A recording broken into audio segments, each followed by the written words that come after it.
Я бы хотел сказать, как я представляю Абхазию. Мы уже об этом говорили на одном из прошлых форумов. Я думаю, что это своего рода заповедник. Это заповедник, в первую очередь, должен стать экономическим, финансовым заповедником. И название сегодняшнего круглого стола очень четко определяет главную стратегию экономического развития нашей страны. Экономическая независимость Абхазии – это в первую очередь, естественно, это перспектива развития, экономического развития не только Абхазии, но и всей восточной части Черноморского региона. И в будущем мы планируем, конечно, развивать нашу страну именно так. Есть определенные улучшения уже и в финансовой, и в экономической сфере. В Абхазии появилось несколько больших инвестиционных проектов, которые безопасные проекты, в которые можно вкладывать гарантированно. Я думаю, это одна из первых таких важных ласточек, потому что развитие конкретизированных и простых пониманий экономических проектов, инвестиционных проектов в стране, это очень важно. Когда мы создаем для инвесторов прозрачное поле, когда мы показываем, куда они могут инвестировать, где они могут получить деньги, и что эти деньги будут защищены и, как бы сказать, застрахованы. Вот сейчас уже в Абхазии наступает такой период, когда мы можем отвечать на многие конкретные вопросы по инвестиционным проектам. Людей очень часто интересуют гарантии. И сейчас мы тоже работаем очень усиленно над этим. И в некоторых проектах уже правительство выступает гарантом.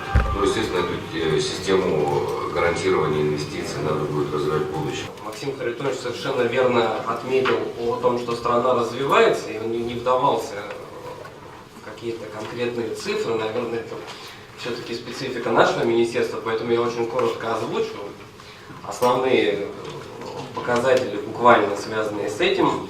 То есть традиционно рассчитываемый показатель объема реализации товаров, работ и услуг на территории Абхазии, просто для примера проследить динамику изменений его значений.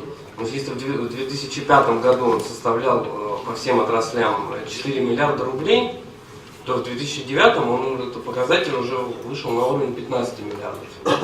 А в 2010 сразу резкий скачок 25 миллиардов рублей. То есть увеличивается объем инвестиций. Если в 2008 и 2009 по данным официальной нашей государственной статистики он составлял 2 миллиарда рублей, а в 2010 4 миллиарда рублей.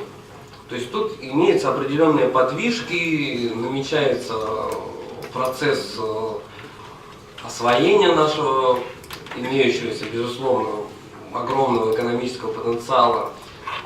Поэтому нам необходимы инвестиции.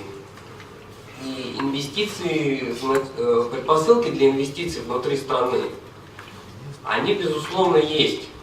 Ситуация совершенно поменялась. Если комментировать тему нашего круглого стола, то, безусловно, после признания независимости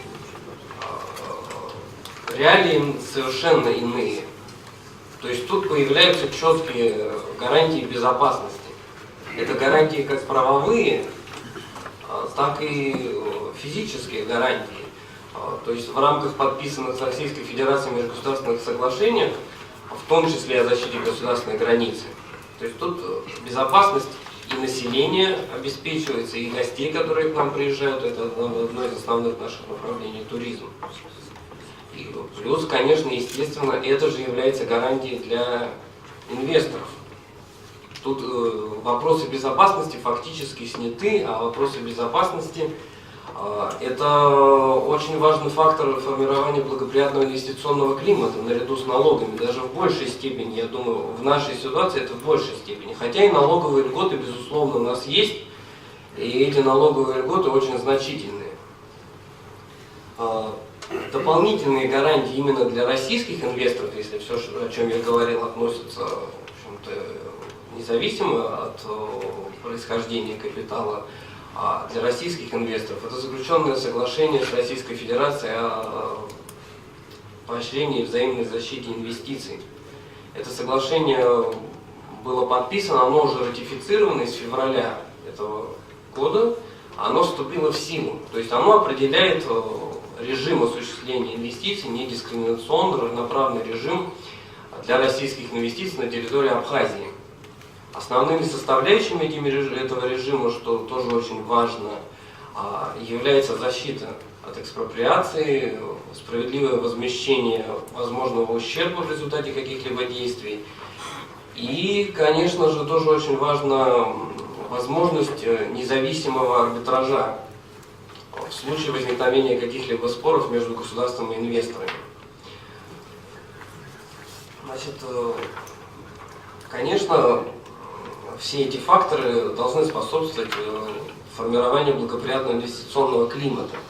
И если говорить, наверное, стоит отметить те сферы возможные, в которые инвестиции могут осуществляться. То есть необходимо, конечно, разработать проекты, но вот если сейчас в общих чертах описать эти схемы, эти сферы, то стоит отметить, безусловно, туризм.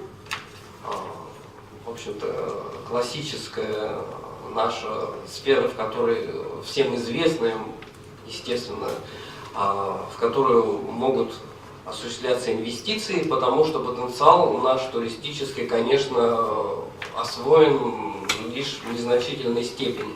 В Абхазии имеются прекрасные возможности для организации не только морского отдыха, но и отдыха экологического, отдыха горнолыжного. В Абхазии масса объектов, как историко-культурного наследия, так и природных уникальных объектов. В том числе многие из этих объектов до сих пор не вовлечены в туристический оборот. То есть это огромный потенциал. И вот сфера, в которой инвестиции могут осуществляться, при этом вот сейчас, если брать ситуацию, то фактически в наших гостиницах и пансионатах недостаточно мест для того, чтобы все, кто хочет, могли бы в нашу республику приехать. Соответственно, здесь имеются широчайшие возможности, практически фактически гарантированно эти проекты будут успешными. Сельское хозяйство можно отметить, то есть тоже благоприятные природные условия, но в силу объективных факторов пока сельское хозяйство не стало по-настоящему бизнесом в нашей стране, останавливается где-то на уровне домашних хозяйств все это дело, потому что потенциал сельского хозяйства, конечно, с советских времен был утерян в значительной степени. При этом при грамотном подходе вполне можно реализовывать массу проектов, учитывающих как раз преимущества нашего климата и положения. Продукция сельского хозяйства, конечно, нуждается в переработке. Это пищевая промышленность в первую очередь.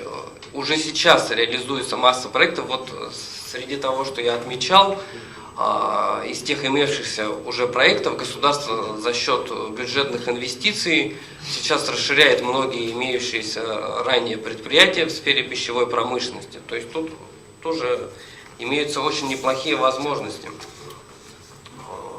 Другие виды промышленности, например, производство строительных материалов. То, для чего есть опять сырье, но это до сих пор не освоена эта сфера. Одним из важнейших, конечно, наших преимуществ является наше положение, благодаря которому возникает колоссальный потенциал транспортной инфраструктуры. Об этом необходимо говорить, это нужно отмечать. Можно привести примеры уже реализующихся на данный момент проектов. Это железная дорога. Сейчас происходит полномасштабный ремонт железной дороги. Это проект стоимостью 2 миллиарда рублей, и он скоро уже будет завершен. Более миллиарда рублей в последние годы было потрачено на ремонт автомобильных дорог. Подписан меморандум между Министерством экономики Абхазии и Минтрансом российским о строительстве дороги через Кавказский хребет, Черкесск-Сухум. В перспективе такая дорога может еще более увеличить и без того значительный потенциал Абхазии как крупного транспортного узла. Соответственно, на повестке дня стоят вопросы развития других видов транспорта, как воздушного, так и морского. Если говорить об инвестициях, которые осуществляются не в форме капитальных вложений, а в других сферах, то это, конечно, развитие финансовой инфраструктуры. Это и банковское дело, и страхование, и лизинг. Есть своя специфика, конечно, в республике, но в силу изоляции многолетней, и в силу региональных особенностей осуществления экономических деятельностей. Поэтому, как альтернатива прямым инвестициям, когда инвестор может достаточно много времени потратить только на изучение ситуации, осознание всех этих особенностей и выработки своего подхода, то есть это такие финансовые институты, благодаря которым по уже профессионально налаженным, учитывающим всю эту специфику механизмам и каналам, могут осуществляться портфельные инвестиции. Это тоже вариант осуществления инвестиций в Абхазию. Очень перспективно, на мой взгляд. Все перечисленные факторы, несомненно, свидетельствуют о достаточно неплохом инвестиционном фоне, даже можно сказать, если так фигурально выразиться, мало где на самом деле сейчас есть столь же плодородная инвестиционная почва, на которой грамотно, естественно, посеянные зерна могут дать прекрасный урожай.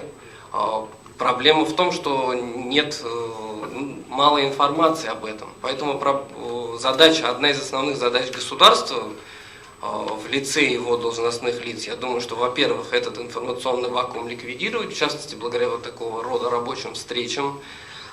И, во-вторых, конечно, от всех нас требуется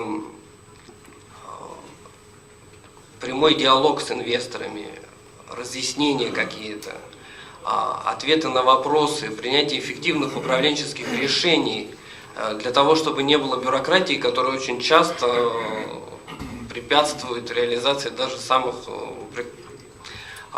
великолепных, просчитанных на бумаге проектов. Все может упереться в инертность государственных чиновников.